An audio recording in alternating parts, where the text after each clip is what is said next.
Start. Hello. My name is Sam Sommer. I am hosting this here event this week. That you are watching this on the BFA 2021 showcase page, where right now we are juniors, and this is our 4th episode of Living Room Theater. Yay! Number 4. Today we are reading a show that I found called H.P. Lovecraft Stand-Up Comedian. It is a play by Scott O'Moore, and it is pretty much about H.P. Lovecraft if he lived today and didn't tell his stories through horror novels, but instead through stand-up comedy. Yay! A little concept. All right, our amazing cast here. It's a 3-person show. We have playing Howie Lovecraft is Bryce Edwards. Yes. Playing Sonia Green is Caroline Turner. And playing the role of Gus is Mike Mankiewicz. Of course, like I said before, my name is Sam Sommer. I am the host of the show. I'm here to let you know that if you go to our link down in the description, you will see our donation link for our showcase in next year for our senior showcase. We're going to Chicago, and we're pretty much raising money. Of course, these readings are all free, but if you are willing to donate some money, we would greatly appreciate it, and we give a shout out to anyone who donates. So if you want us to say your name, give us money, please. Once again, you don't have to, but please, we're begging. But please. It'll be really nice, guys. It'd be really nice. Yeah. Do I? Oh, yes. Next week we are reading The Importance of Being Earnest, a very classic show, and we have a couple special guests for that show. So tune in next week at 2 for that. That will be hosted by Nikki Madalena. But enough of that about the future. This is about the now. We are reading H.P. Lovecraft, Stand-Up Comedian by Scott O'Moore. Let's begin. All right. Scene 1. In a blackout, ominous music rises. We hear the menacing voice of our narrator, a Vincent Price voice of stately and sophisticated horror. In our world, Howard Phillips Lovecraft was born in 1890. He spent his short life toiling as an unknown horror writer, expressing in prose his terrifying vision of a cosmos full of eldritch gods bent on humanity's destruction. But in a world not too distant from our own, Howie Lovecraft was born in the late 20th century and now expresses his own unique vision in comedy clubs on the East Coast. Come with us into this not too distant world and witness the strange journey of H.P. Lovecraft, stand-up comedian. Lights up as music fades out. Howie stands on one side of the stage, staring at Sonia, who sits on the opposite side of the stage. You look kind of dazed. That was an experience. You look like you were into it. I mean, it definitely had an effect on me, for sure. A good effect? I don't know. I mean, I couldn't stop watching you. That's for sure. Well, that's a good effect, right? Usually it would be, but... What? But, I mean, it was really out there. I mean, it was, practically speaking, not actually stand-up comedy, kind of at all, but, I mean, it was very, very brave new direction to try. I want you to know that. It takes guts to try an experiment like that. You're doing that thing you do when there's something you really don't want to tell me. What thing? Like when I buy you a birthday present and you open it and it's something really stupid that you hate, and you always try and figure out to say at least one sincerely nice thing about it before you shove it under the couch and forget you ever saw it. That's a thing I do. That's really sweet, actually. I don't know. I bet it doesn't encourage you to get me better presents next time. Let me have it. Just let me have it, Sonia. Don't be my girlfriend for a sec. Just be my manager. Just give me your honest professional feedback. The same feedback I would give any other comedian that I manage if they auditioned that same stuff for me. That is what I want. Fine, Howie. I'll say it. That whole performance felt like a prank. Like the only joke was on me that you actually got me to sit through the whole thing. Well, I admit there's a lot of setup. The whole thing was set up. I started to think you were in character as a completely different comedian with this deliberately weird and terrible material. Like the whole thing was all meta, like Andy Kaufman playing Tony Clifton. Well, Andy Kaufman was a genius. Sorry, that was a bad comparison. I did not mean to suggest that you're a genius at all. Well, you looked like you were into it. Your eyes were really wide. You were really focused on what I was saying. Something definitely happened to me while I was listening to you. Like, I couldn't physically stop listening to you. But didn't you think it was odd that I wasn't actually laughing at any point? No, I just figured I that. didn't figure that I was saving up all my laughs until you were done, and then I'd bust out with some giant uncontrollable wave of laughter and tell you all how hilarious it was, because no. I did warn you to expect something different. Yeah, but I guess I still expected to hear jokes. She motions for him to join her. He goes and sits next to her. She puts her hand on his knee. Howie, sweetie, that was really horrible. Oh, come on. Oh, I'm serious. Don't ever show that to your manager because she'll hate it. That is not funny. Which is sort of keeping with the theme we've got going here tonight. Come on. I think it's really good that you're pushing yourself as an artist, but I don't think an actual audience would really get your new act. Kind of at all. I think that there are people who would laugh at the act. 0% of audiences would laugh at that act. Oh, really? 0%? 0%'s my estimate, yeah. Based on what? Based on having ever been in a comedy club in my life. Maybe that's the problem here. I mean, you've been managing comedians for so long, maybe you're just too jaded to see it, but I think modern audience actually do want something different, something visionary. That's what I'm trying to do here. See, it's the juxtaposition of unexpected elements that makes it work. Except it doesn't actually work. But it does work because it's the underlying vision that infuses the whole thing. No one is expecting vision when they go to a comedy club. Well, if I only ever do what people expect, I'll just be mediocre forever. Could be worse. I see 1,000 comics a year who'll never be as mediocre as you. Well, I guess we'll find out what people think soon enough. Boston's only a couple weeks away. Sonia removes her hand from Howie's knee, her face barely masking a suddenly rising fury. You are not performing that stuff on this tour. Well, then this is all I've been working on. Then you'll have to do your old set. The exact same set I performed in the exact same clubs 3 months ago. You're not going to put your entire career at risk, not to mention my career booking comedians in these clubs. I want you to swear on your grandmother's grave that you won't perform that stuff. Insert obligatory joke about my grandmother still being alive. Yes, insert obligatory jokes that have punchlines, which are the kind of jokes that got you a career and a manager in the first place. But you will not set foot on stage in Boston or anywhere else on this tour and try that visionary stuff. Do you understand me? Fine. Really? Yeah, fine. I swear. Are you pissed at me? No, it's cool. You're absolutely the boss. You got us this far. I asked you for the truth. You gave it to me, and I trust you completely. I always do, right? Well, tell you what, though. I'll make you a friendly wager. I know an open mic night we can hit before the tour starts. Small college town off the circuit. Never performed there. Probably nobody will know who I am. I'm listening. You go there. Probably get 5 minutes tops. I'll do my new material. In front of live human beings. Yes, and I will bet you $5,000 if that I can get, well, let's say that if I cannot get 3 individual laughs in 5 minutes, you win $5,000. And you just randomly have $5,000 floating around for this occasion. Yeah, I finally returned all those presents from under the couch. But if I do get 3 or more laughs, then I will perform my new material on the tour. No way. Then I will perform snippets of my new material on the tour. Absolutely not. I will perform snippets, but only on the very last night of the tour. No fucking way. After the audience has already left and I'm on stage alone in front of the janitors. The janitors might have blogs. Just forget it. How about if you do get 3 laughs, I'll spend Christmas with your family this year. Oh, really? Not Christmas Eve, just Christmas Day. Of course. And I'll make my own food while I'm there. Naturally. And I'm not going to make eye contact with anybody. I accept the revised terms of our wager. Good. It'll be good for you to get this out of your system. So where's this open mic night? Arkham, Massachusetts. Blackout. Scene 2.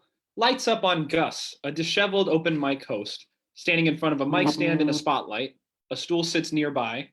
Okay, you guys are in for a treat. He's just about to kick off another East Coast tour, and he's here tonight to try out some new stuff out for you guys, all the way from Providence. First time ever on stage. Show some love to Mr. Howie Lovecraft. Howie enters carrying a glass of water as Gus exits. They shake hands awkwardly, and then Gus exits as Howie takes the mic. Thank you. Thanks a lot. Thank you. Howie takes a sip of his water, sets the glass down very deliberately on the stool. He very patiently approaches the mic, very calm and very confident. So, these two guys walk into a bar, and the bartender says, "What can I get for you, gentlemen?" And the first guy says to the bartender, and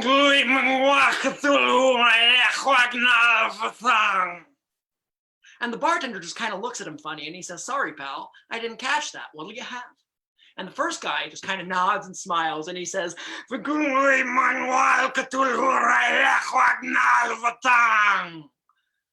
the second guy leans over and he says, "Oh, allow me to translate for my friend here. The passage that he's chanting means roughly, in his house at Rylech, dead Cthulhu waits dreaming." To which the bartender replies, "So he's not ordering a drink?" And the second guy says, "Sir, this man's mind has been ravaged by unspeakable knowledge. He has seen horrible things beyond the stars that cannot be unseen. And worse, those horrible things have seen him and corrupted him completely. Do you think that he is capable of ordering a drink?" To which the bartender replies, "Well, he was capable of walking into a bar, wasn't he?" Which cracks the second guy up, and he says, "Oh, sure. I mean, if his emptied out formerly human husk getting puppeted around by mind-devouring aliens outside our conception of space and time is your idea of walking, well then yeah, sure. I guess he just walked right in here, didn't he?" Now just then, the waitress, her name is Marianne, she comes out and she's handing out a couple menus to the two guys, and she says, "Hey fellas, we're on the happy hour menu tonight, $1 off wells and appetizers. Would you like to hear about the specials?" And the first guy says to Marianne,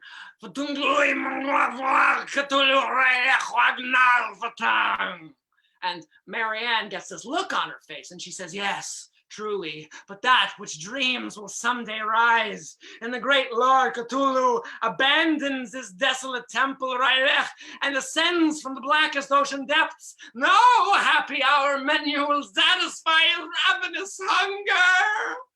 Interesting fact about Marianne, she was born with gills and can breathe underwater. Anyway, my name is Howie Lovecraft, and I like to tell that story as a joke. But in reality, that bartender was me.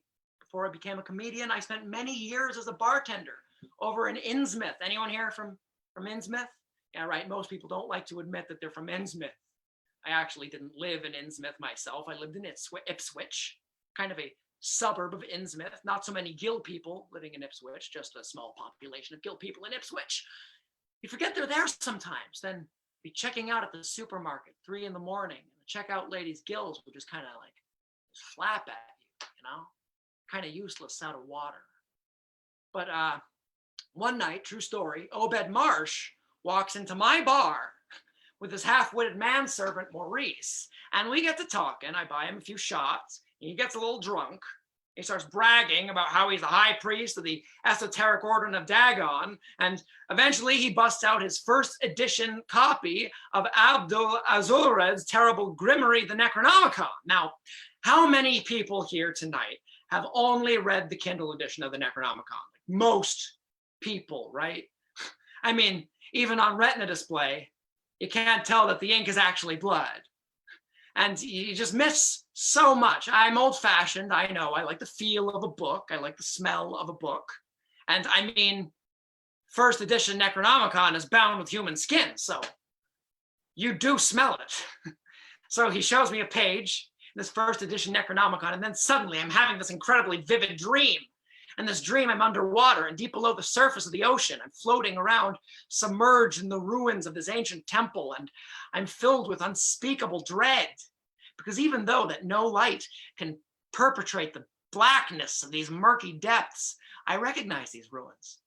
And this temple is Rylech.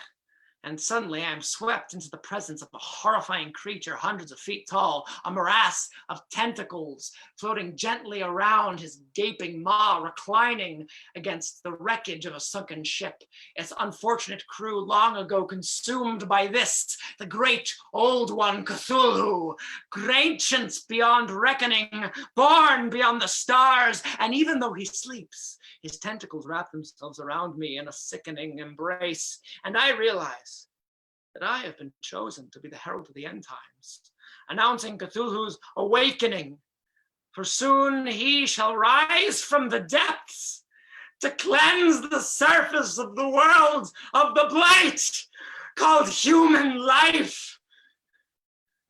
Anyway, you guys have been great. Thanks for letting me close the show. Good night, Arkham. Lights out. Scene 3. Sonia sits at a bar table drinking a martini. Howie enters, sits opposite her. I counted 3 laughs. The happy hour menu joke got a laugh. That was somebody coughing. And the checkout lady's gills flapped out of water. Coughing. No, the predominant sound in the room was the sound of people staring at you in disbelief. Seriously, what do you imagine is actually funny about a town full of gill people? Well, it's my delivery. Gill people are gross. The whole point is it's the juxtaposition of unexpected elements. A book made out of human skin is just gross. Gus enters, all smiles. Mr. Lovecraft, what an honor to have you on stage tonight. Well, thanks for giving me a spot last minute, Gus. This is my manager, Sonia Green. Miss Green, thank you for escorting Mr. Lovecraft all the way from Arkham. Howie's been experimenting with new material. Sorry you had to be the guinea pig. Oh, my treat, my treat. I was listening back in my office while I was doing the books. You should have heard me. That bit where that human husk puppeted by an alien walking to the bar laughed my head off. And then just casually mentioning that Mary Ann had gills nearly choked. I laughed so hard. Oh, and God, when that checkout lady's gills were flapping because the use was out of, I mean, it's funny because it's true, right? Would you say that you laughed at least 3 times, Gus? Oh, absolutely. That's interesting because I was out in the house during the show and I didn't hear any laughs. Well, that's a pretty cerebral routine you got there. Kind of the thing people sort of nod and appreciate, even if they don't laugh out loud. How do you think that routine would play in Boston? Who knows? But Arkham's full of cerebral types, and they're buzzing about you on the internet. Listen to this. Howie Lovecraft says he is the herald of end times in his new set. Time to cash out the trust fund and go on a killing spree. So that's good buzz. Listen, how much of that new material do you have? I can bump up my Friday night headliner here if you want to try out a full set. Oh, really? Sure thing. And I bet we can squeeze you onto the Saturday bill at one of my other clubs in Innis. Could be big. There's a growing cult scene out here that's hungry for some smart comedy about the pantheon of ancient elder gods. Also, they like karaoke. I mean, they kill old Stevie Nicks tracks. You know what I'm saying? That's sweet, but Howie has got to work on his actual source. Howie's got to work on his actual set for his actual tour. I've got a set for the tour.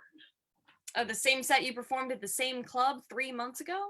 Well, no one's going to remember that. You're a brat, you know that? You want to headline shows out here in the sticks? Be my guest. But you better be on your game when we get to Boston. Let's go back to the hotel. Actually, Mr. Lovecraft, I was hoping to buy you a drink, if you don't mind staying a bit longer. Well, I could use a nightcap, actually. Sure you don't want to say? Positive. I gotta drive back to Providence in the morning. Sonia gives Howie a peck on the cheek. Actually, I wasn't being fair. I don't think the predominant sound was people staring in disbelief. Oh, yeah? Yeah, it was weird. I think there was a lot of actual belief going on. Well, that's got to be worth something, huh? Maybe. I mean, it's not worth $5,000. Yeah, about that. I did return those presents, but they were only worth about $18. And you wonder why I wasn't impressed by them. He exits. Gus sits opposite Howie at the table. You spun quite an interesting tale tonight. Oh, yeah, thank you. Sonia doesn't really get it, but... How much of your story is true? What? How much of your story is true? Or, I mean, did you actually get to meet the high priest of esoteric order of Dagon in a bar? That's a kind of a strange question there. I mean, don't be coy. Did he actually show you a first edition Necronomicon? So this routine, see, it's all about the juxtaposition of unexpected elements. Does Obed Marsh know that he showed you his book? I mean, he actually awakened the long-awaited herald of end times. You may confide in me, Mr. Lovecraft. I, too, am a worshiper of Father Dagon and Mother Hydra. I'm not. I, too, have made blood sacrifice of the deep ones. I never. I, too, have studied the forbidden pages of the Necronomicon. Well, it was an adaptation, actually. A graphic novel, but still very creepy. But tell me, did you actually visit the Temple of Ryla in your dreams? Yeah, actually I did. That must have been rad. It was pretty rad. What do you remember about Obed Marsh? I don't, I don't really remember his face. Really, I just remember he put the Necronomicon down on the bar and he opened it up to a specific page. And when I read that page, I received a vision. A vision of end times? No, a vision of a secret alien form of comedy, a juxtaposition of unexpected elements. Why do you think he chose you to receive this comedic vision, Mr. Lovecraft? I'm just lucky, I guess. Gus starts typing on his phone. I'm going to tweet about your Friday show here. Howie, the Herald Lovecraft, backed by popular demand, mention Azeroth, blind idiot god at center of the universe, and get $1 off. I mean, normally you wouldn't want a bunch of people randomly invoking Azeroth, but fuck it. The Herald of End Times is already here, am I right? You really think people will come? I do. You really think Cthulhu's gonna rise? Oh, probably, I guess. I wasn't given any specific schedule information. I mean, technically, on the galactic timescale, the end times could last for eons, you know? You know, most people live their whole lives and never swim through Ryla in their dreams. But you're the Herald. I mean, you've got purpose in an otherwise bleak and existentially pointless universe. Well, I guess so. I mean, don't get all cocky about it. You'll be consumed like the rest of us when the great old one arises. Well, yeah, that's definitely true. Anyway, I'm sorry. Let me get you a beer. I could use something stronger. Whiskey? Heroin, if you have it. I'll see what I can find. So Gus, I mean, how did you learn about the? I got family in Innsmouth. Are they? Yeah, they're Gill people. Dude, I am sorry. Don't be sorry. I have been talking trash about Gill people all night, though. I don't care. They're fucking gross. Lights fade. Scene 4. Oh, thanks to Gus' enthusiastic promotion, Howie's Friday night show in Arkham was a sold-out smash. Lights up on Howie at the mic stand. Oh, hey, so I think you guys are actually going to really like this. Yesterday, I launched my first ever Kickstarter campaign. It's a great project. I'm going to build a massive black chapel for the unholy demon choir that constantly sings to me in my mind, endlessly chanting the unpronounceable secret names of the ancient evil entities that will someday consume us. I figured, why should I be the only one tormented by these insidious anti-melodies, right? Why not build a massive black chapel where the unholy demon choir can puncture its way right into my neighborhood with its horrible aesthetic desecrations? I mean, wait till you hear this stuff. It's really just not what music was intended to do. So yeah, any donation would really help. At the $5 level, you'll be rewarded with a vague sense that contributing to this campaign probably wasn't a great idea. At the $50 level, the demon choir's unnatural voices will slowly begin to replace any moments of peace and silence in your mind with vulgar, despair-inducing canticles. At the $75 level, you get a t-shirt. One size fits no one, constricting you in ways that feel pleasant at first. And then, of course, the $100 level, you'll get a chance to sit in with the unholy demon choir during one of its rehearsals, which, as you know, they really like to integrate the sounds of terrified human shrieking as a kind of percussion instrument. So you'll just get a great opportunity if you're like a musician or, you know, if you like screaming. So finally, only a limited number of these rewards available, but a few lucky donors at the $500 level will actually be physically embedded deep within the walls of the Black Chapel itself, where they will truly feel the sickening resonance of these infernal lullabies vibrating throughout their own helpless skeletal and nervous system. I also think you get like a CD. Lights out. Buzz about Howie's performance spread like wildfire, and his Saturday night show in Innsmouth had crowds lining up around the block. Lights up on Howie, pacing nervously backstage at a club. Gus enters. How's it look? There's crowds lining up around the block. I mean, but like, how do they look? I didn't see any. You sure? And they're usually pretty obvious. Yeah, okay. The Gill People jokes stay in. They could be hiding their gills under a scarf. Damn it, you're right. I should cut the Gill People jokes. This is fucking Innsmouth. Of course there are gonna be Gill People out there. It's kind of racist making fun of them in the first place. Well, it's not racist. It's like making fun of rednecks. You can totally make fun of rednecks, just not in Alabama. And you can make fun of Gill People, just not in Innsmouth. I don't know, man. I mean, when you make fun of rednecks, you're making fun of their behavior, really. Whereas Gill People, I mean, it's not their fault they were born with the hybrid offspring of immortal amphibian creatures and they're pathetic human worshippers. I said I was cutting the Gill People jokes. I'm just making a point about your belief system. You said that Gill People were gross. I meant my family was gross. We were talking about my family when I said that. In-laws, by the way. What's so gross about your family? It's not the gills. It's their eyes. Big, bulging eyes that never blink because they have no eyelids. I bet you never noticed they have no eyelids because you always try to avoid Gill People. Because you're a racist. Oh, get off it. Just because you married outside your species doesn't make you morally superior, okay? Lights out. Scene 5. As the buzz continued to build, Howie quickly booked gigs in Cambridge and Salem in the last remaining days before his official tour began. Lights up on Howie at the mic stand, stool and water glass nearby. Anyway, I don't know what you heard about my show. You may have heard that I'm a stand-up comedian, right? But I'm also kind of getting into the cult scene. A lot of great cults, this part of the country. Blah, blah, blah. Now, show of hands. How many cultists do we have here tonight? About half? Who's representing the esoteric order of Dagon? Give it up for Dagon! Wonderful, thanks for coming. How about cult of the Black Goat? Any Black Goat cultists out there tonight? Perfect, right? Yeah, you know what they say? La Shubnigura! Am I right? Yeah? Now, interesting trivia. You'll often hear Shub-Nigurath referred to by her full ceremonial name, the Black Goat of the Woods with 1,000 young. Now, how many mothers do we have in the audience tonight? Now, mothers, I want you to close your eyes and imagine giving birth just 1,000 times. And each time you're giving birth to this horrid, it's like this round, it's kind of like a basketball, but it's like it got this fleshy, gaping, it's like a fleshy, gaping mouth blob full of teeth, no eyes, just this mouth and teeth, like running around on these stumpy little pig legs, only eats human flesh. And you just give birth to 1,000 of these fuckers all by yourself. And like, you're just all by yourself because the first one would just go and eat the midwife or whatever. Now, cool, I just don't have a joke there. I just want you to imagine that.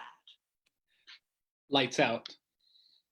Howie's Boston show sold out days in advance, and the buzz was clear. People were coming to see the herald of end times. Howie's career was at a tipping point, but he had made a promise to Sonia, who joined him backstage before the show. Lights up on Howie and Sonia sitting together. If you do this, there's no turning back. Arkham and Innsmouth are one thing, but Boston is different. Everything you say on stage tonight is going to wind up on YouTube. You go out there tonight with that visionary stuff, and for the rest of your career, you're just going to be the guy who does the Gill People jokes. I stopped doing the Gill People jokes. I stopped. You know what I mean. I never did that many Gill People jokes in the first place. What are you doing instead? Well, I have this new bit about how Nyarlathotep can't decide what to get Azathoth for Father's Day, which, you know, the joke is Azathoth is a blind idiot god who desires only for destruction. A kind of a cheesy setup, I know, but it works because I do this funny voice for Nyarlathotep. You are totally killing me with this shit. I don't understand why anyone would spend good American money to hear this shit. It's like some giant postmodern stunt at my expense. Half the people in line outside the club right now are wearing hooded robes and chanting like they actually worship the gods in your routine. They probably do. Come on, the gods in your routine want to destroy all life on Earth. Kind of the only rational response to the human race, don't you think? Of course I don't think that. Well, Listen, if I do my old set, I'll do my old set if you really want me to. I promised you I would. Just, did people actually laugh in Cambridge or Salem? Well, people were entranced, for sure. It's like I go on stage, I start talking, and everything seems normal at first. Then at some point, without realizing it, we all go into this shared dream state. And it's like we're all together underneath the ocean. We're tiny mindless plankton drifting in a murky cesspool, and these two horrible glowing eyes suddenly gaze upon us, and we dissolve into nothingness. And then people are clapping, and I'm backstage. Someone probably hands me a beer or something. So yeah, technically, I guess people haven't been laughing much. But look, they're buying tickets, they're tweeting, and they're buying tickets. And the stars are finally lining up in our favor, you know? Do whatever you want. Well, why do you sound sad about this? Because I don't understand you anymore. I mean, I was entranced too the first time I heard it, but all these people seem to understand what it means, and I don't, and I just feel left out or left behind. And I'm really trying to keep up with you, but I just, I looked for the Kindle edition of the Necronomicon. That bit was bullshit, wasn't it? Yeah, I made that one up. You actually looked for it, though. You keep acting like it's real, so yeah, I looked for it. The Necronomicon is real, so when the tour is over, I'll track down a first edition for you. Gross. No, I specifically wanted the non-human skin edition. Lights out. Scene 6. The moment of truth finally arrived as Howie Lovecraft took the stage in Boston, and with Sonia's blessing, he performed his visionary new material. Lights up on Howie, standing in front of a mic on a mic stand in a spotlight. A stool sits nearby with a glass of water on it. A lot of history here in Boston. I was reading about the Boston Massacre. You know how many people were actually killed in the Boston Massacre? 5 people. That's not a massacre. That's an afternoon snack for Cthulhu, because he eats people. Anyway, I hear we have a lot of cultists in the house tonight, so I prepared a joke especially for the cultists out there. Now, if you're not a cultist, don't worry. I got plenty of normal comedy jokes coming up that everyone can enjoy, but please bear with me as I do want to tell this special joke that I wrote just for my fans who are cultists. Now, if you are a cultist, this is something you can memorize, take back, and impress your high priest, your high priestess. Okay, now here we go. So this acolyte in the order of Yog Sothoth is summoning Amigo to remove her brain from her body and send it across to the outer edge of the galaxy in a shiny metal brain cylinder. Now, just then, who should appear but Nyarlathotep, the crawling chaos, god of 1,000 forms. Now, he interrupts this incantation and he says to the acolyte, "Why do you trust the abominable ones to grant your brain safe passage to the outer edge of the galaxy? What if instead they trick you and plant your brain inside a demon?" Now this infuriates the acolyte, who produces several parchment pages of the narcotic manuscript transcribed by Dr. John D himself. And she looks at Nyarlathotep right in the eye, and she reads to him and says, "Amigo, thus summoned, is bound to send the spellcaster's brain across any distance until it reaches the Shoggoth." Now, so the Migo appears and removes the acolyte's brain, but sure enough, instead of sending it to the outer edge of the galaxy in a shiny metal brain cylinder, it plants the acolyte's brain inside a demon. And just before the acolyte goes mad from shock and horror, Nyarlathotep leans over and he says, "It says Shoggoth, not Yuggoth." What?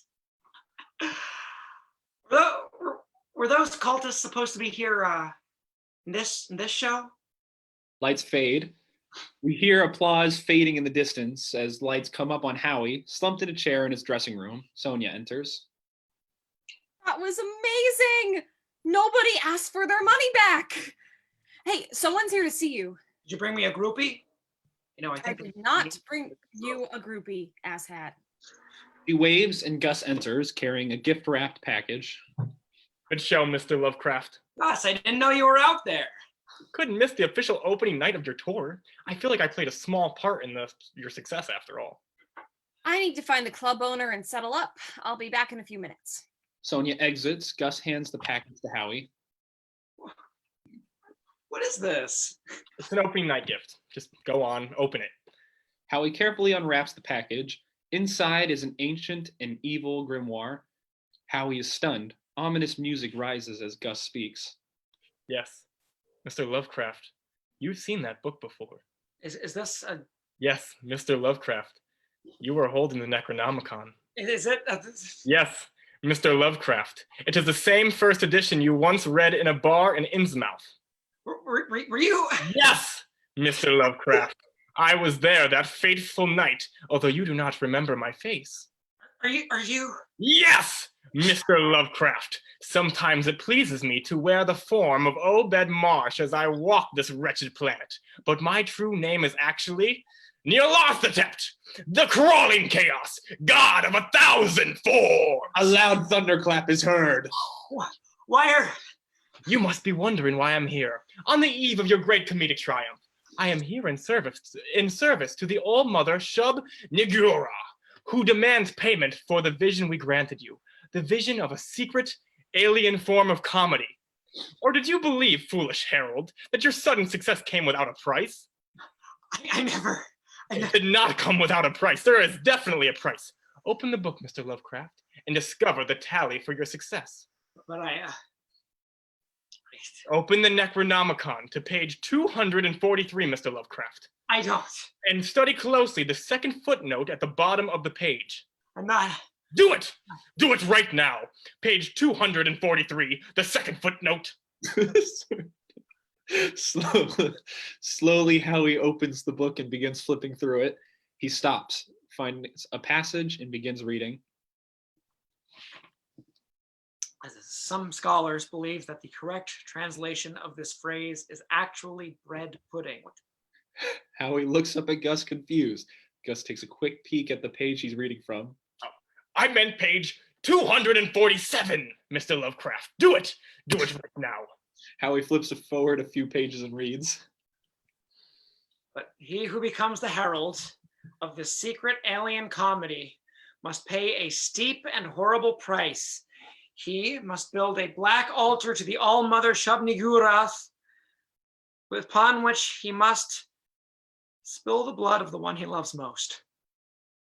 Only this blood sacrifice will appease Shub-Niggurath. You've entered into a contract with me when you gazed upon the Necronomicon in your bar. I am the executor of this contract, as the avatar of the outer gods in your reality. I had no idea I was entering into a contract. Your pathetic human ignorance is no excuse, Mr. Lovecraft. You must sacrifice Sonia Green to appease Shub-Niggurath. Maybe. The footnote is very clear on this topic. Yeah, but it doesn't say what will happen if I don't appease Shub-Niggurath. Horrible things will happen, I assure you. What horrible things specifically? Things too horrible to express in human language. Okay, well, just give me a range, like on a scale of getting a parking ticket to like Cthulhu awakening from his slumber and destroying the earth. Is it like kind of in the middle somewhere? It is more horrible than the middle of the scale you describe. What if I don't sacrifice Sonia and just wait for Cthulhu to rise, since that's just gonna happen again eventually, you know? Shub-Niggurath will punish you long before Cthulhu awakens. You must appease her before your tour is over. Well, where does it say that? The third footnote. Read it. Read it now. Damn, that's so specific. You will appease her before your tour is over, or I will claim your soul on behalf of the outer gods, and you will suffer an eternity of torment playing the flute in your court of my dread father, Azaratha. I hate the flute. I told you, horrible things. Sonia enters. Howie clumsily closes the book. Car's outside. You want to come back to the hotel with us for a nightcap, Gus? Sorry, the last Greyhound back to Arkham leaves soon and I have to go, so I can feed my kitten Snowball in the morning. But I'm sure I'll see you both again. Before your tour is over? Because I have tickets to additional shows. Gus exits. Sonia notices the book on Howie's lap. What you got there? Is that from Gus? Oh, it's the Necronomicon, Human Skin Edition. And you're touching it with your bare hands? Gross! He shows her the open pages of the book. Read the second and third footnotes on that page. Without touching the book, she reads the footnotes. That's so specific. I know. Damn it, Howie. I'm supposed to review all of your contracts. No. I'm a contract lawyer. I'm your manager. I know. How many more tour dates do you think you can schedule? Probably quite a few. You're hot right now, but you can't tour forever. Why not? There's only so many times you can hit the same markets over and over again without a break to develop new material. Your audience will get bored with you. Your routine will turn into shtick. I'll never let that happen. Maybe I can find some new material in the Necronomicon. Absolutely not. You've made it perfectly clear you can't be trusted with the secrets in that book. She grabs the book from him, pauses as she realizes. I'm touching dead human skin right now. You are. Feels like leather. Well, technically, any preserved skin is leather. Oh, and check out the blood ink. Please be quiet. Sonia becomes engrossed in reading the open Necronomicon. So this is it. The arcane source of your visionary comedy. I do think I add my own personal flair to it, but It's really hurting my brain to read this. you don't have to keep reading it. I totally have to keep reading it. I have to keep reading it a lot. I know, it put me into a trance too when I first started reading it. My brain, my whole face, it's like it's a red hot psychic cheese grater, but I can't stop grating. You might, try reading a different page. Why did you wait so long? You've had this power since before we ever met. Why didn't you use it sooner? Well, I needed time to learn proper comedy basics first. I mean, this is advanced comedy in that book. You gotta have at least the fundamentals ingrained, like they're second nature, before you start layering on that elite alien stuff in your act. God, all these years. If only you hadn't believed in me. What? This never would have happened? So it's my fault you have to sacrifice me on a black altar? Well, it's not. I'm not saying that. I just mean that these past few days, performing my new material for people who really love it and understand it, it's been the pinnacle of my life as a comedian and as a person. And I never thought I could have done it without you. I just always wanted to make you proud of me. Maybe I can find a loophole that he overlooked, like a footnote. Well, if that's an option, baby, I would gladly, happily trade my life for yours. Oh, Howie, you would? I mean, well, not happily. Sonia starts flipping pages as lights fade to black. Scene 7. Sonia extended the tour beyond the East Coast, and they traveled all over the United States, postponing the inevitable day when Nyarlathotep would come to demand a blood sacrifice. The seemingly endless tour was a grueling nightmare for Howie. Lights up on a clearly exhausted Howie in front of a microphone. How many elder things does it take to screw in a light bulb? Huh? None. Because elder things reproduce asexually via spores. It's funny because it's true.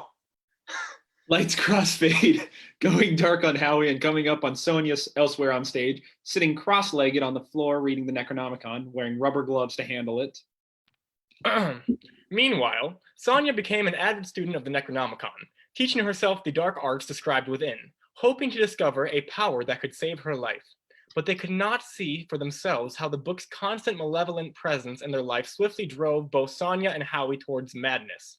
Howie enters carrying a pet carrier with a hopefully realistic-looking stuffed dog inside. Sonia appears to be in the later stages of severe mania, excited and frantic at the forbidden knowledge she's learning.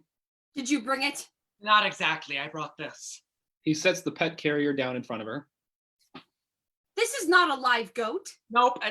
Just one of the cultists in the audience brought her dog to the show. The ritual calls for a live goat. I couldn't get a live goat at 10:30 at night. I asked the club owner, how early could you think I could get a live goat to slaughter in the morning? He said, here is your money, and please go somewhere else right now. Well, I just don't think Shub-Niggurath would be happy with this substitution. Well, you're not even consecrated to Shub-Niggurath. So this whole ritual's blasphemy in the first place. Oh, listen to you. Now you're an expert in ritual blood magic. And you're just a contract lawyer, which, okay, I do see the similarity there. I think you're just getting squeamish about the sacrifice. Listen, this book is no bullshit, cover to cover blood magic and death magic. Almost every spell and ritual I've studied so far requires a sacrifice. But how much do we get for sacrificing this dog? We get power. I'm teaching myself to be a wizard of the dark arts, in case you haven't noticed. I'm going to learn enough spellcraft to kick Nyarlathotep's lying face in. Well, how's that gonna appease Shub-Niggurath? It's not. It's just gonna make me feel good. I haven't found anything better yet, but look, if I do eventually find a loophole, some ritual or counterspell that will magically appease Shub-Niggurath without you killing me, it'll almost certainly require some other sacrifice. We're not getting out of this for free, Howie. I need to know that you can handle that sacrifice, especially if it will save my life. After a beat, Howie reaches into the pet carrier and snaps the dog's neck. Long pause. Did it work? Yeah, so next time you should actually let me do the ritual first. The sacrifice is at the end. Blackout. Scene 8. The Necronomicon's madness steadily crept over Howie's performances, signaling ever more strongly to his followers that the end times were truly nigh. Lights up on Howie in front of a microphone stool and water nearby. He seems more disheveled and manic than ever before. So I got a friend request the other day from Cthulhu. I'm like, aren't you supposed to be asleep under the ocean in your fancy temple of R'lyeh or some shit? But no, I guess he just tapped into some undersea fiber optic cable and he's like harassing people because he's got a fat pipe and he doesn't know what to do with it. And I'm like, here's an idea. How about you rise up and destroy civilization like you've been promising to for centuries, am I right? Or at least maybe a free trial to Netflix. But no, he wants to be friends on Facebook. And now, because it's so hard for him to type with all his tentacles, he's just poking me. He's just poking me 4,000 times a day. He just keep poking me. He's poking me 4,000 times a day. Just poking me.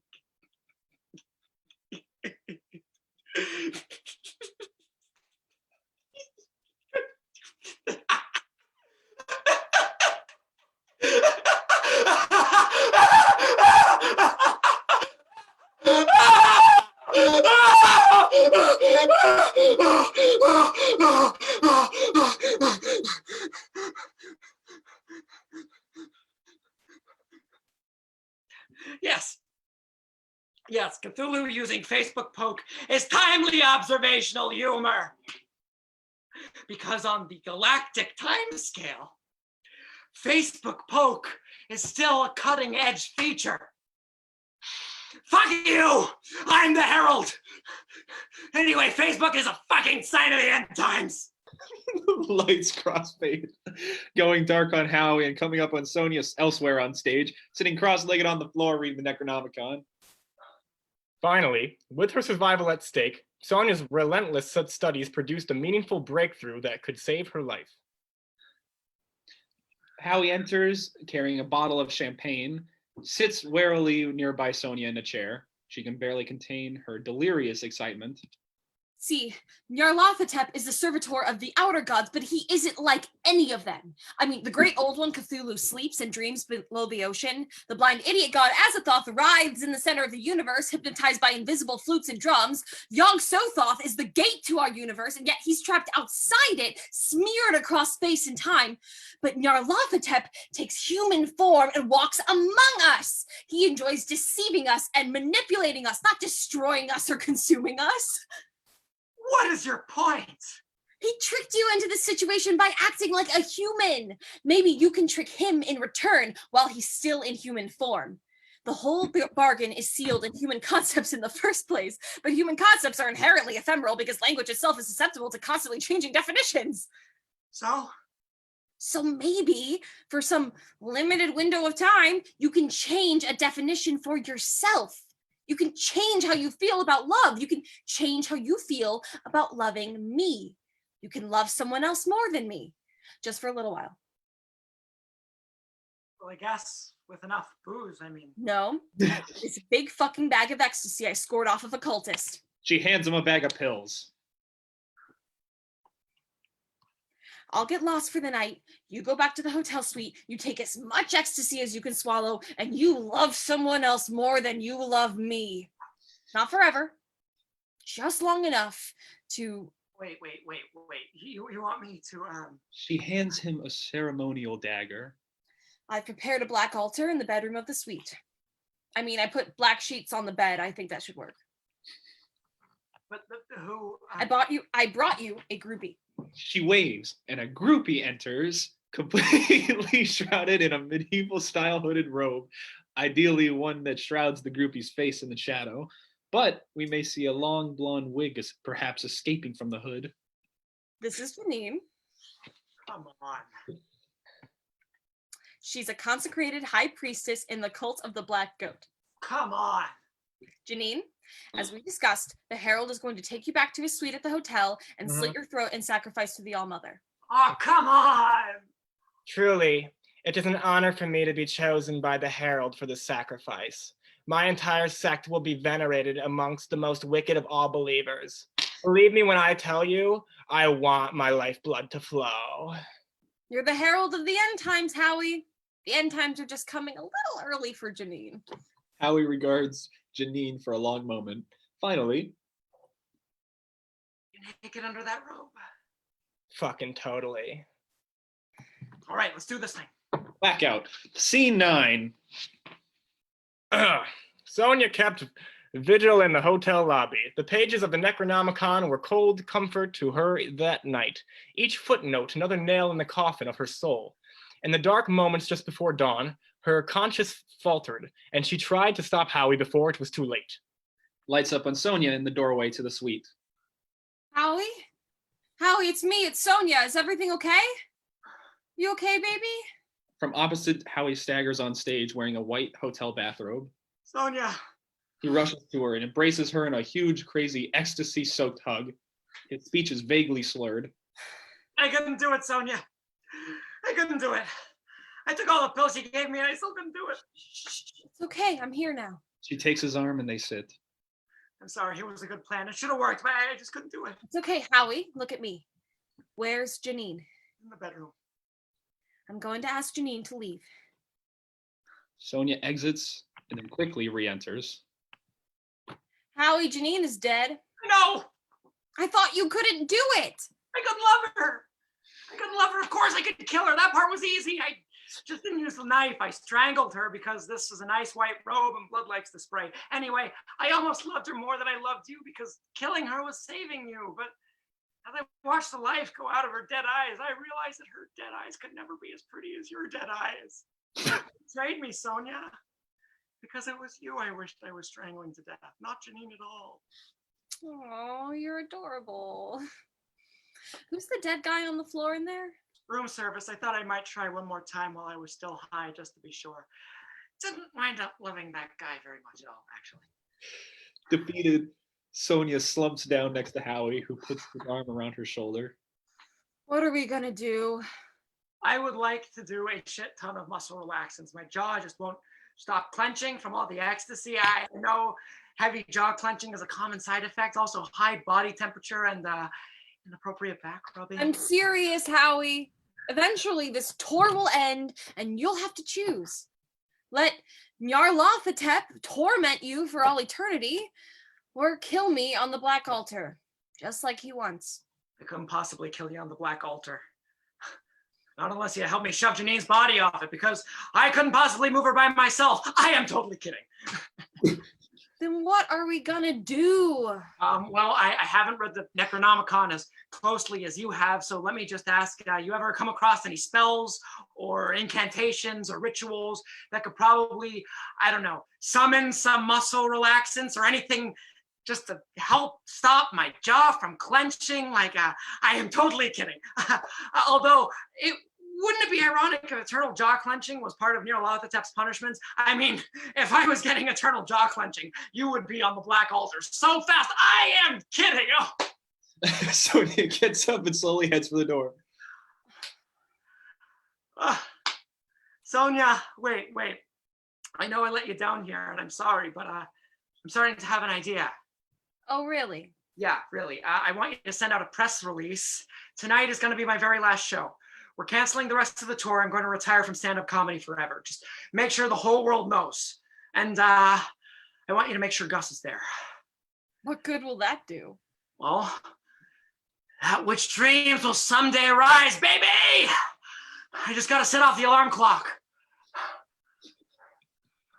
I don't get it. I'm the herald of the end times. I'm going to figure out how to summon Cthulhu from beneath the ocean. What good will that do? I don't know. I'm improvising. Come on. A little help would be nice. Reluctantly, she returns to sit next to him and starts flipping through the book. How do you imagine we would survive after you summon Cthulhu from beneath the ocean? We could have our brains removed and sent to the outer edge of the galaxy in shiny metal brain cylinders. No. Sonia, we are improvising. You don't say no, you say yes and. Summoning Cthulhu to destroy the Earth is not the solution. Well, your solution didn't work. And you came up here to stop me, didn't you? But I'm glad. I'm glad that I killed Janine.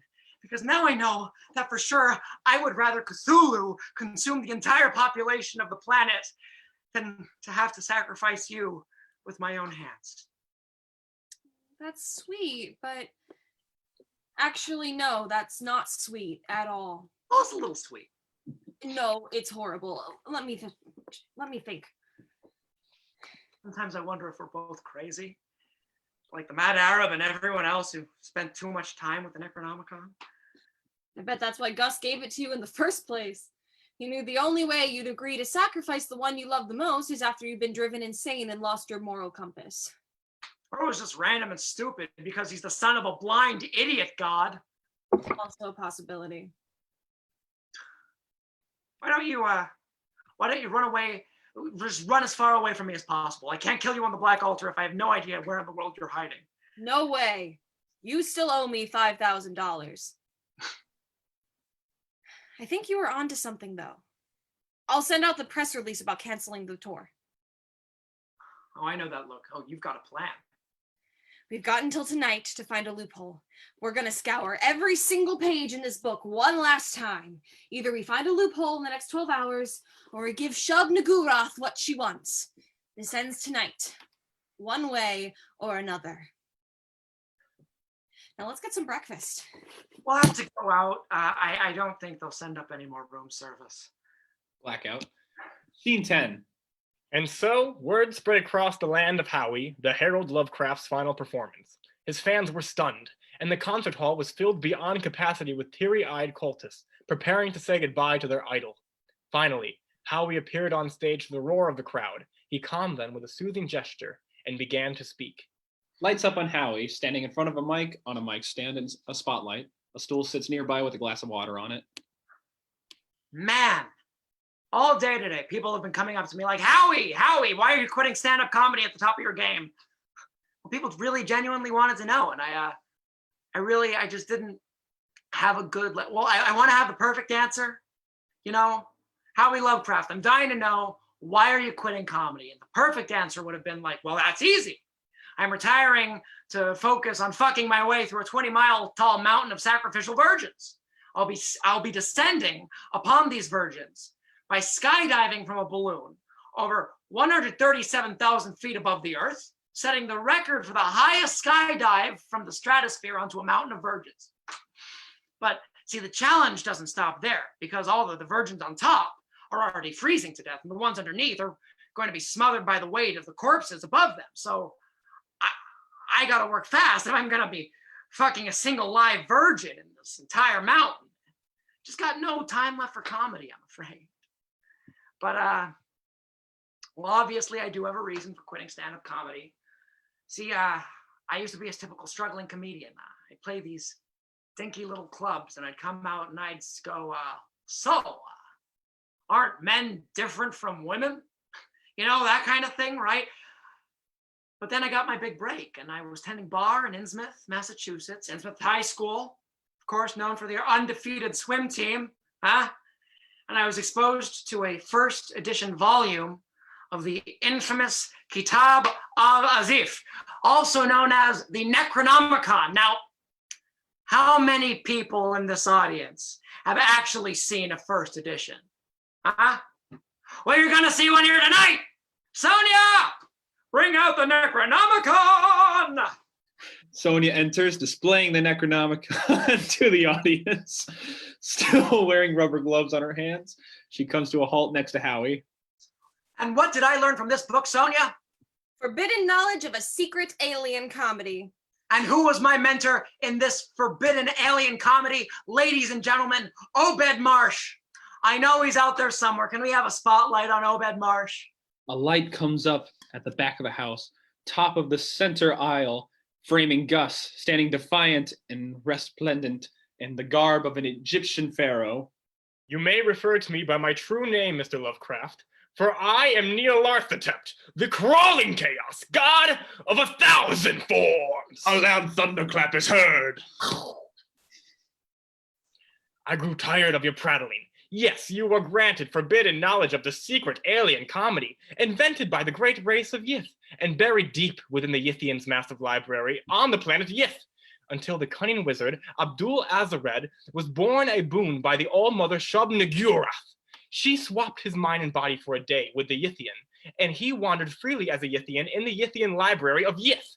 There, he discovered the secret Yithian style of comedy, and upon his return to his own body, he hastily transcribed all he could remember, which was tough because Yithians usually prefer a very physical style of comedy, and it's hard to execute a Yithian lassie without 4 claws and a cone-shaped body. And so, thanks to the will of the Shub-Nagurath, you have tasted the sweet, syrupy nectar of stand-up comedy success.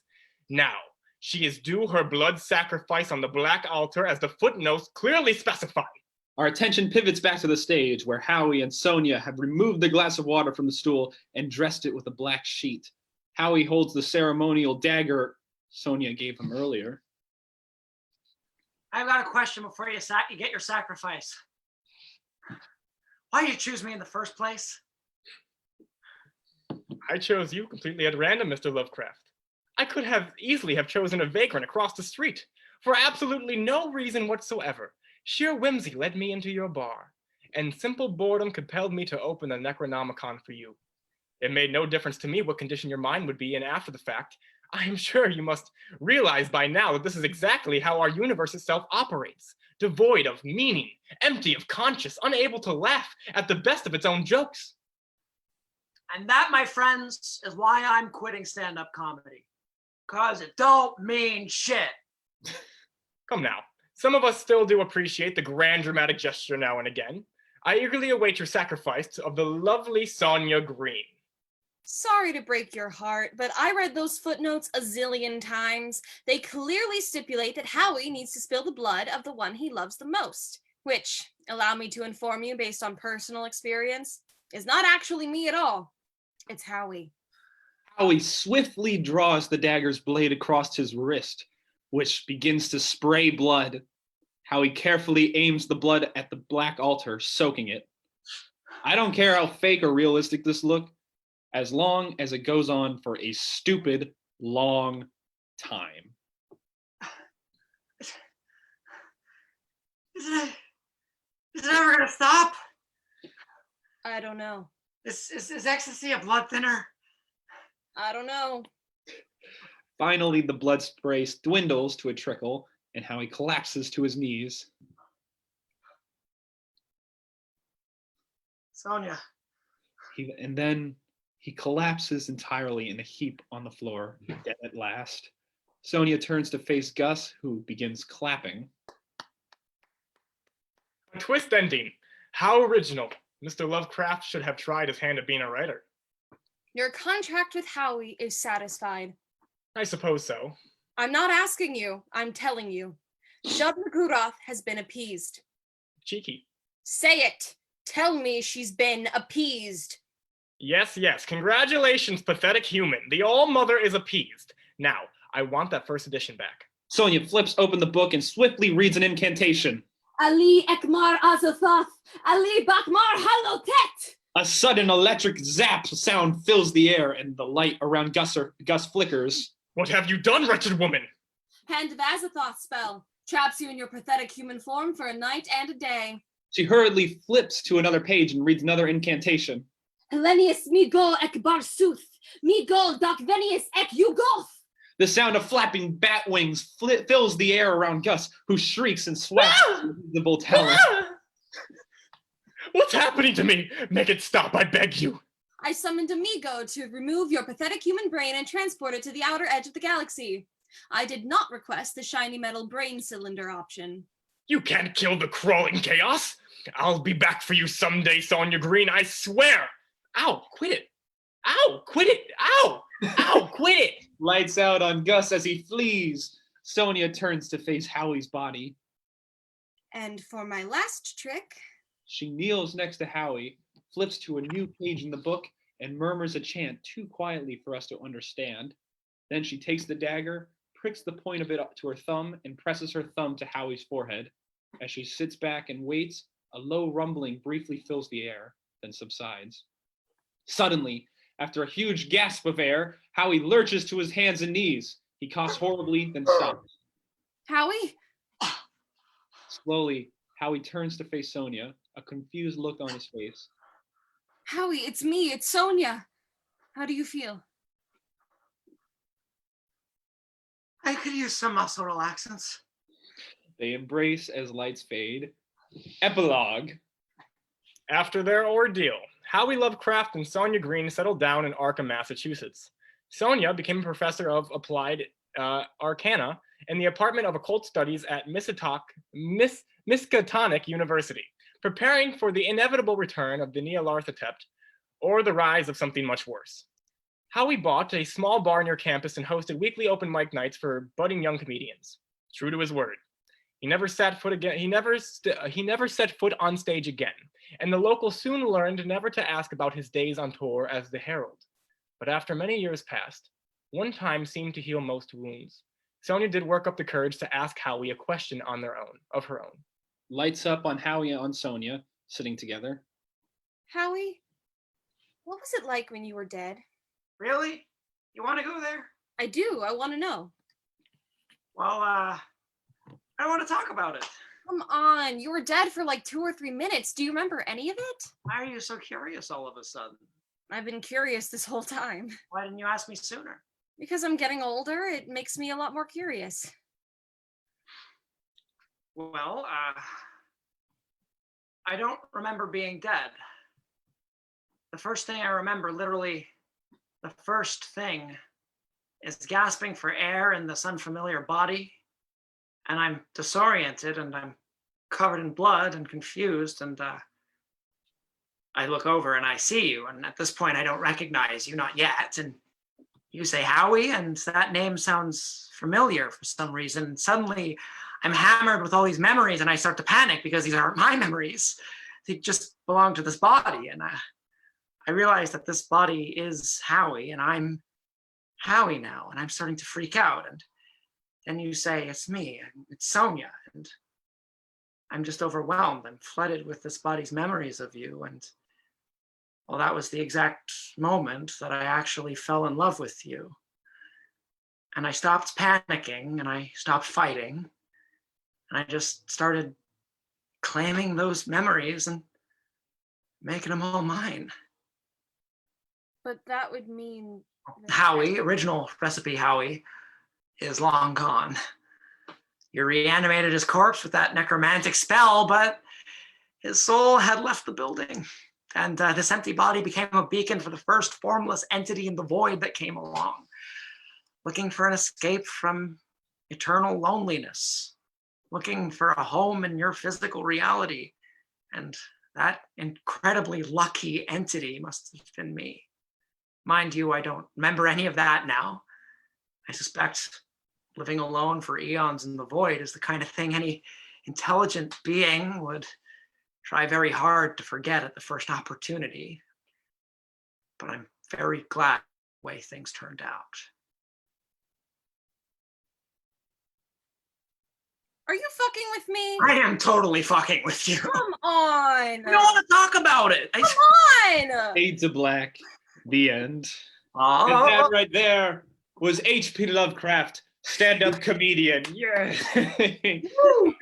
Thank you guys so much for watching. Once again, my name is Sam Sommer. I'm the host of this week's episode. What we have here of H.P. Lovecraft, stand-up comedian by Scott O'Moore. Playing the role of Howie is Bryce Edwards. Playing the role of Sonia was Caroline Turner. And playing the role of Gus, the narrator, and Janine, everything was Michael Mankiewicz.